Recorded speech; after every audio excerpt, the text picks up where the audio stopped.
nome do Pai, e do Filho e do Espírito Santo. Caros amigos, na semana passada nós falávamos da necessidade que temos de responder à nossa vocação como batizados, sermos santos. Dizíamos que um católico vive do tempo presente, nem do passado, que ele entregou à misericórdia de Deus, nem do futuro, que ele não sabe nem mesmo se haverá, mas vive do presente, de cada instante, e que nós somos aquilo que nós somos agora, nem aquilo que nós éramos e nem aquilo que pensamos um dia ser. Nós somos o que somos agora. A condição de nossa vida presente é, entretanto, a de homens que foram redimidos por Deus, por meio de uma prova de amor divina, quando o Senhor Jesus entregou sua vida na cruz por amor de nós. Essa é a nossa condição, de redimidos e amados por Deus. Nosso batismo nos fez participar da morte e da ressurreição do Senhor. E já não deveríamos andar como criaturas para as quais Deus não existe. Pois bem, o Evangelho de Nosso Senhor hoje vem relembrar esta condição. A vida eterna, meus caros, já começou. Nosso Senhor Jesus Cristo diz: o reino de Deus está no meio de vós.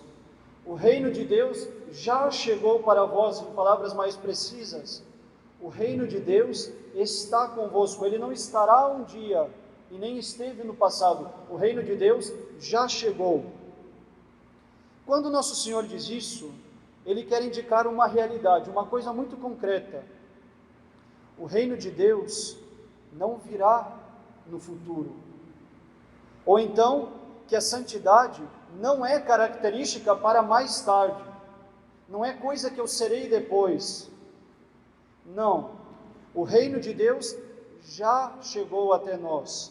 E este reino consiste em viver a vida nova que o Senhor nos deu na cruz e que o batismo nos fez participar.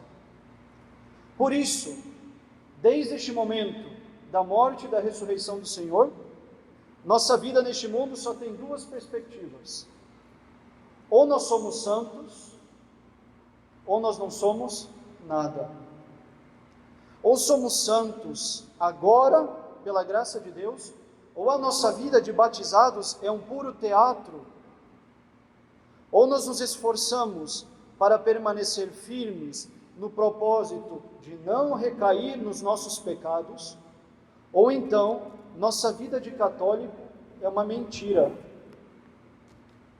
Não é normal que nós confessemos semanalmente os mesmos pecados sem fazer o mínimo de esforço para mudar de vida, entre uma confissão e outra.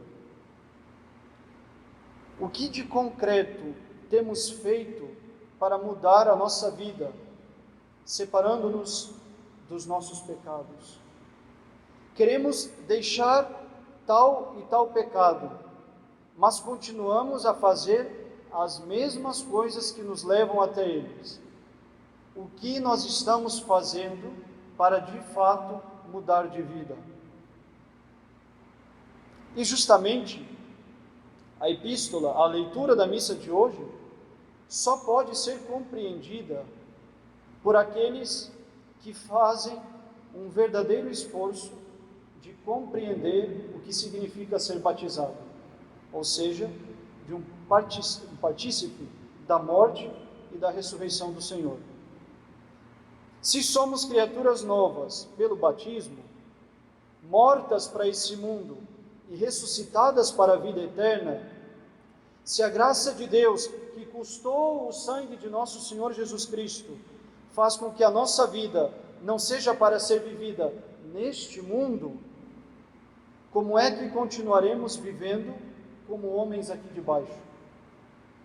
Como homens deste mundo, como homens que não têm um Deus que os ama e espera deles uma resposta de amor. Por isso São Paulo é tão exigente na epístola da missa de hoje. Ela começa dizendo: sede imitadores de Deus, como filhos muito amados, e andai no amor como Cristo nos amou e se entregou por nós a Deus como oferenda e sacrifício de suave odor. Olhem a barra que São Paulo coloca alto: sejam imitadores de Deus. E ele continua dizendo que para quem imita a Deus, ele fala: a imoralidade, porém, e toda a impureza ou avareza, nem sequer seja nomeada entre vós. Que um filho de Deus, que alguém que foi resgatado por Deus, que alguém que foi mergulhado nas águas do batismo, nem sequer nomeie a impureza, ou viva na imoralidade, nem sequer pronuncie a imoralidade, porque isto convém aos santos. Nem palavras torpes de São Paulo, nem loucas, nem leviandades que não têm cabimento, como convém a santos, mas em tudo rendei ações de graças, porque, como diz São Paulo ainda, ficais sabendo e entendendo bem que nenhum impuro, imoral ou avaro, o que é sujeição a ídolos, idólatras, tem herança no reino de Cristo e de Deus. São palavras fortes. O reino de Deus está entre nós, diz Jesus Cristo no Evangelho de hoje, mas no reino de Deus, quem não vive buscando a santidade, não tem lugar nenhum. Por isso nós somos ou somos santos, ou nós não somos nada. Aos santos convém a castidade e não a impureza. Aos santos convém a sinceridade e não a mentira. Aos santos convém a paciência e não a avareza, a impureza, a impaciência. E por favor, não demos desculpas, como desculpas de tudo isso, dizer que não podemos ser considerados santos aqui nesta terra, porque somos fracos demais, porque não temos forças, e etc. Meus amigos, é preciso elevar o nosso coração, sursum corda, e nós respondemos: habemus ad Domino. Corações ao alto, o padre diz, e nós respondemos: o nosso coração já está em Deus. Mas nós temos ou não temos levantado o nosso coração até Deus? Temos ou não o nosso coração ancorado no céu? Ser santo aqui nesta terra não é estar isento de imperfeição ou de fraquezas, mas ser santo é fazer o firme propósito de não mais permitir que a graça que nos foi dada pelos sacramentos seja destruída pelo pecado. Não desanimemos, não sejamos tristes. Se nós somos tristes diante disso tudo, ou é porque nós não entendemos o que é ser amigo de Deus, o que é ser santo, ou é porque vemos a religião como um monte de regrinhas.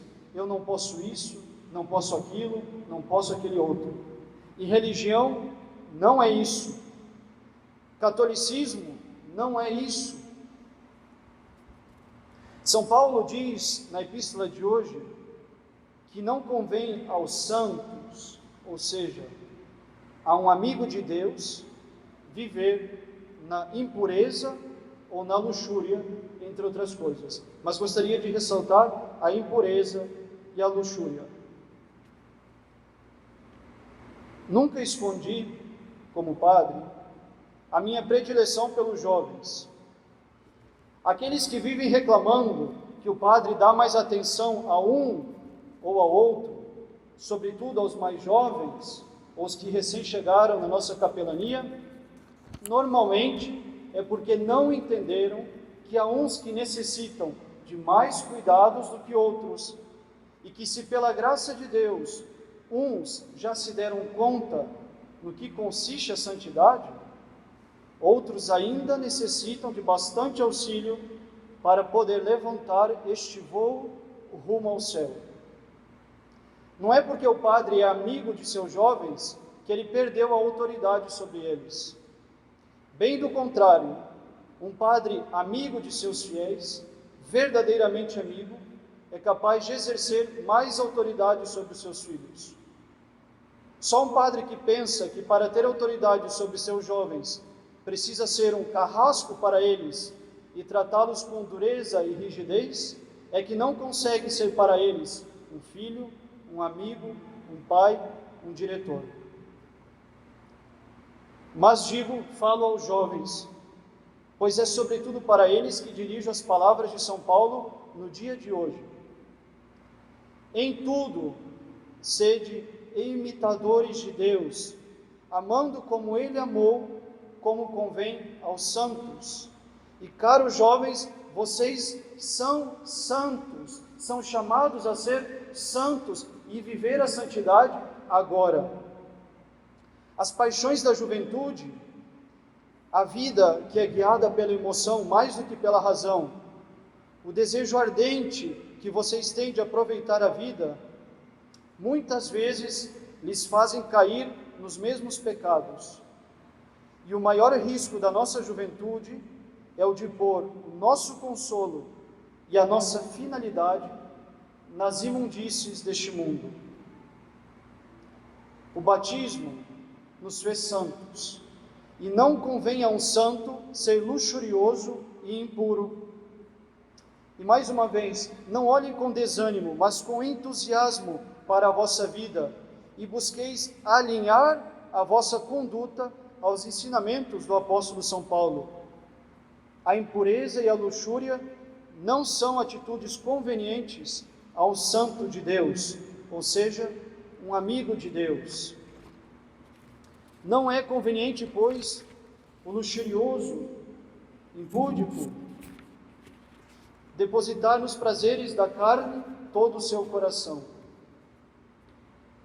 Este volta-se para as criaturas, se deleita delas e com elas, e faz com que os demais sejam vistos como objeto de prazer, ao lugar de serem vistos com os olhos do amor divino, ou seja, a caridade. E nada disso é tão contrário a Deus, porque Deus ama com total liberdade, sem interesse nenhum, ama sem ver o outro como objeto de prazer, é capaz de todo sacrifício pela pessoa amada, e a cruz está aqui para provar. O seu amor é livre. Os casais que não vivem a castidade, e mesmo os jovens indivíduos, individualmente, que não vivem a castidade, perdem uma grande oportunidade de amar a Deus, ainda que por meio de um sacrifício fortíssimo, de uma vontade que procura agradar a Deus. Quem não é capaz deste tipo de sacrifício por Deus, não poderá ser capaz de outros sacrifícios por Ele, pois o amor verdadeiro nos move ao sacrifício. O falso amor nos move ao prazer, mas no momento da dificuldade, este falso amor nos faz fugir. E eis o motivo pelo qual tantos casamentos não dão certo. Gostaria, portanto, de deixar 3 conselhos aos jovens, sobretudo, que em muito poderá lhes ajudar a crescer e a viver melhor na vida da castidade. Primeiro, considerar a vida segundo a eternidade. O tempo da nossa vida, ainda que nós devemos viver o presente, não se resume a esta paixão atual que eu estou sentindo. Porque os pecados contra a castidade nos inserem de tal maneira nesse próprio mundo de prazer, que nós só pensamos nele, só pensamos nesse instante, enquanto que nós não vemos o tempo como um todo. E esse sentimento que eu estou tendo agora, esta tentação, esse desejo, esse impulso, vai passar.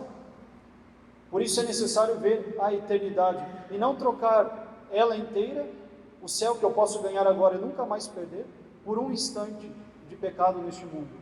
Alguns minutos de pecado nesta terra.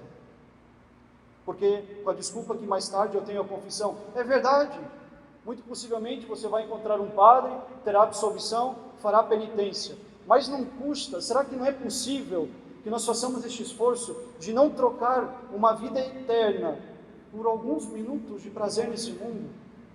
Prazeres que nos condenam por toda a eternidade. Não seria por Deus, não seria possível uma prova de amor nesta vida toda, cada segundo dela, valendo como uma prova de amor definitiva a Deus, não cedendo ao pecado? O segundo conselho é lembrar de que em algum momento ou outro eu terei de começar essa luta. Ou seja, de que em algum momento, quando a tentação vier, eu vou precisar resistir, senão eu nunca vou ganhar. E às vezes resistir a primeira vez quer dizer fazer um ato heróico de força, de uma força quase igual àquela que tinham os mártires, quando deveriam, diante dos seus assassinos, escolher Jesus e não trocar Jesus, renunciando ele, escolher morrer por Cristo, ao invés de viver renunciando ele. É essa mesma força quase heróica que é pedida neste momento para viver a tentação. Então, o primeiro conselho é lembrar da eternidade. Este instante de tentação vai passar. O segundo conselho é de lembrar que eu necessito fazer os meus primeiros atos de resistência à tentação são forças heróicas que me são exigidas. E essas forças, uma vez, duas vezes, três vezes, deixam de ser atos particulares e se tornam virtude, ou seja, um hábito. Mas é preciso fazer essa força, resistir, sem nunca desanimar se nós caímos. Recomeçamos.